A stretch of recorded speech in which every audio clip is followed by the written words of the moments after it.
प्रिय दर्शकों, मैं शशि भूषण शर्मा आपके अपने चैनल अलौकिक आध्यात्म में आपका बहुत बहुत स्वागत करता हूं। नमस्कार। प्रिय दर्शकों, आज का हमारा विषय है कि जो भारत और चीन में सीमा विवाद चल रहा है उसका क्या परिणाम होगा। युद्ध होगा या युद्ध में परिवर्तित होगा ये, या बड़ा युद्ध होगा, तो उसके बारे में मैंने आज दोनों देशों की कुंडली और दोनों देशों के राष्ट्रीय अध्यक्ष की कुंडलियों का विश्लेषण किया है। प्रिय दर्शकों, एक विशेष सूचना देना चाहता हूं कि जो भी मेरे प्रिय दर्शक मेरे इस प्रोग्राम को देख रहे हैं, अगर उन्होंने मेरा चैनल सब्सक्राइब नहीं किया है तो प्लीज़ सब्सक्राइब करिए, लाइक करिए और बेल आइकन दबाइए। जो दर्शक मेरे इस चैनल को सब्सक्राइब करेंगे उनके लिए एक विशेष सुविधा है कि वो अपना जन्म तिथि, जन्म स्थान और जन्म समय और अपना सवाल मुझे मेरे व्हाट्सएप नंबर या ईमेल पर भेजें। उनको उनके प्रश्न का जवाब 10 दिन के अंदर समाधान के साथ दे दिया जाएगा। प्रिय दर्शकों, आगे ना बढ़ते हुए हम अपने विषय पर आते हैं। प्रिय दर्शकों, इसमें कोई दो राय नहीं है कि जब हम चाइना और भारत की कुंडली का तुलनात्मक विश्लेषण करते हैं तो चाइना की कुंडली हमारी भारत से बेहतर है, लेकिन प्रॉस्पेरिटी के लिए बेहतर है, ना कि पराक्रम के लिए बेहतर है।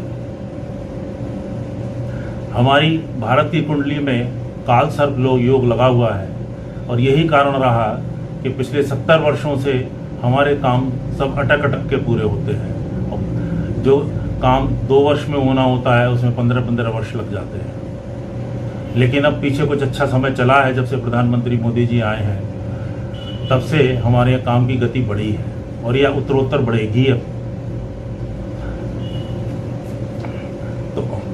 तो अब हम अपने विषय पे आते हैं कि अगर चीन और भारत का युद्ध होता है, नंबर 1 बात, युद्ध नहीं होगा। युद्ध होने के चांसेस मात्र 25% हैं और 75% नहीं है। छोटी मोटी घटनाएं हो सकती हैं, छोटे मोटे युद्ध हो सकते हैं, लेकिन बड़ा युद्ध होने के चांसेस बहुत कम हैं। लेकिन अगर किसी कारण से युद्ध होता है तो ये आप निश्चित मानिए कि भारत की विजय निश्चित है। चीन की शी जिनपिंग की अगर कुंडली देखते हैं, उनकी कर्क राशि है और चंद्रमा के साथ केतु बैठा हुआ है, तो ऐसा व्यक्ति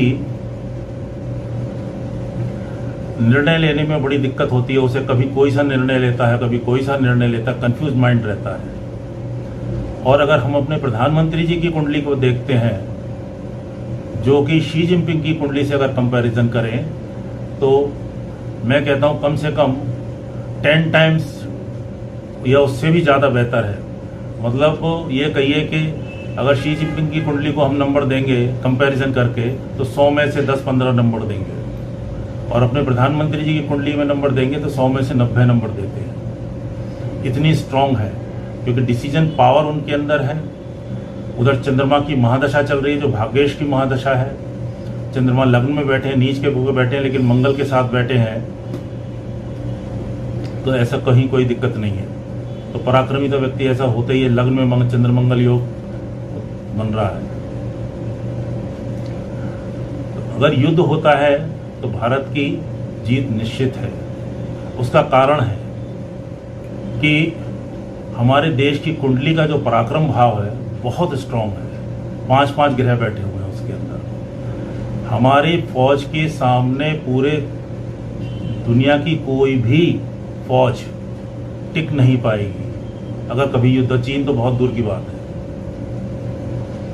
अगर युद्ध होगा तो अंततः विजय भारत की ही होगी। और अगर बड़ा युद्ध हुआ तो मैं तो यहाँ तक कहूँगा कि हो सकता है कि हम चीन से अपना अक्साई चीन भी वापस ले लें। अक्साई चीन जो लद्दाख का हिस्सा है, जो चीन ने हमसे छीना था, वो हम सब वापस ले सकते हैं। तो इसमें निश्चिंत हो जाइए कि भारत की अगर युद्ध हुआ, पहली बात तो युद्ध नहीं होगा। चीन में इतनी दृढ़ इच्छा शक्ति नहीं है कि वो युद्ध कर सके। अगर करता है तो अंततः विजय भारत की होगी, ये आप मान के चलिए। यही इसी के साथ मैं अपनी वाणी को विराम देता हूँ। नमस्कार।